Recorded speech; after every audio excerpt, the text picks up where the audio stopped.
Everyone, welcome to my YouTube channel. আজ আমি আবার চলে এসেছি তোমাদের কাছে নতুন একটা ব্লগ নিয়ে। So good morning everyone.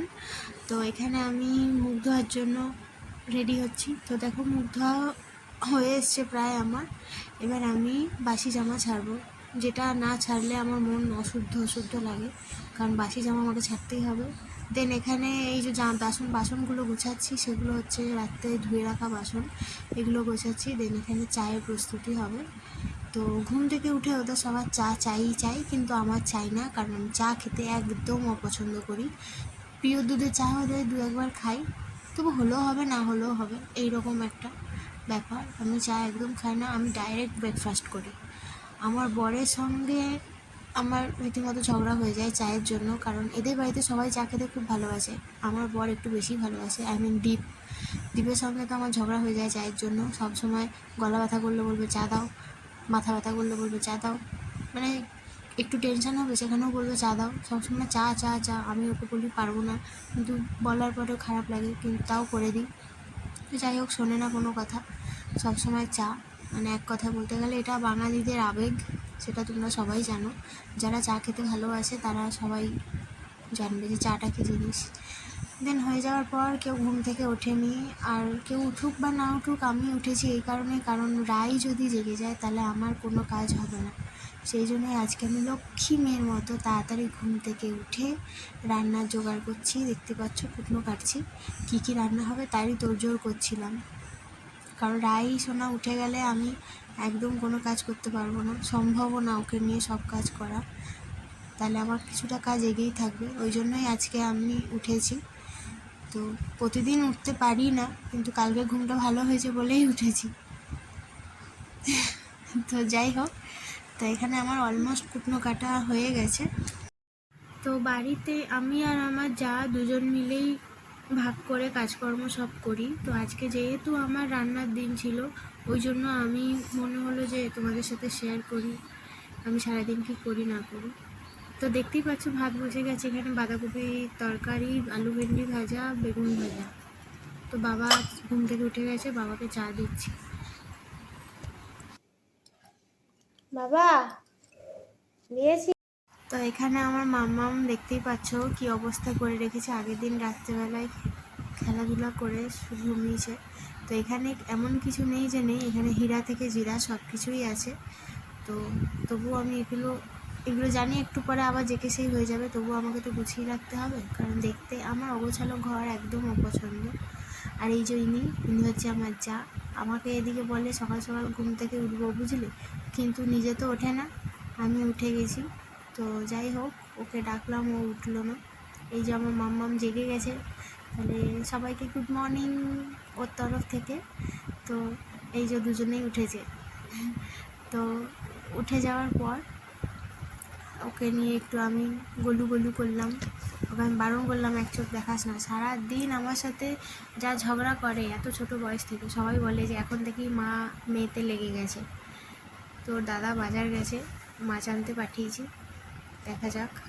এই যে ওর দাদা চলে এসেছে মাছ নিয়ে, আরও অনেক কিছুই নিয়ে এসছে, দেখি কি কি এনেছে। এই যে লেবু নিল হাতে, গন্ধ শুকছে। তো এই যে এবার ওর হাতে বাবা কামরাঙা দিচ্ছিল, তো ভয় নিচ্ছিল না কামরাঙাটা, এত ভয় শেষমেশ নিয়েছে।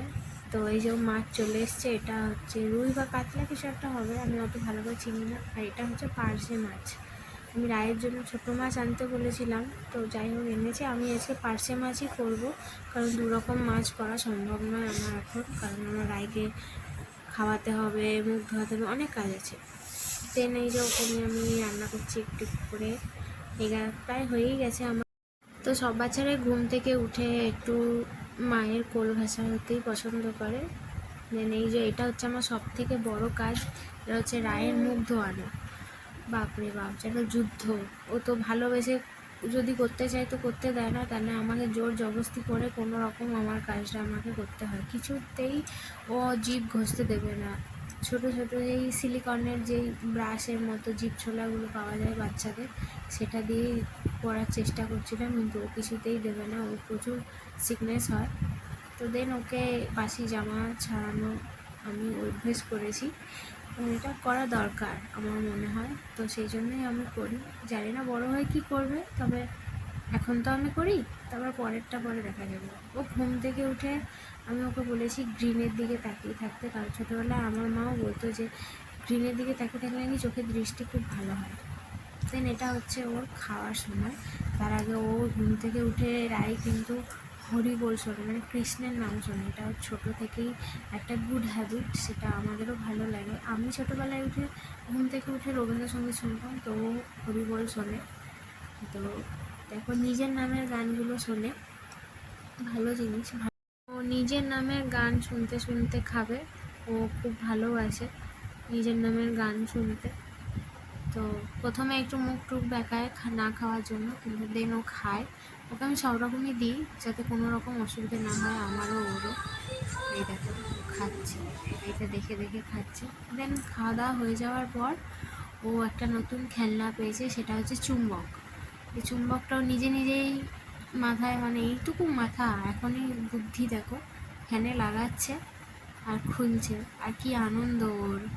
দেন এখানে আমি মাছটা ধুয়ে নিচ্ছি, কারণ আমি আজকে এই মাছটাই রান্না করবো।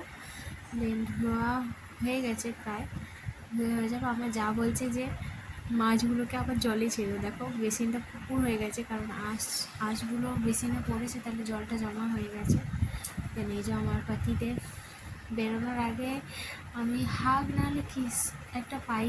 আর আমাদের 12 বছরের সম্পর্ক, তো আজ আগে আমি একা পেতাম, এখন ও পাচ্ছে। এই যে উনি চললেন, আজকে ওনার ডিউটি নেই, আড্ডা দিতে গেছে। এখানে কাজ আমার কমপ্লিট।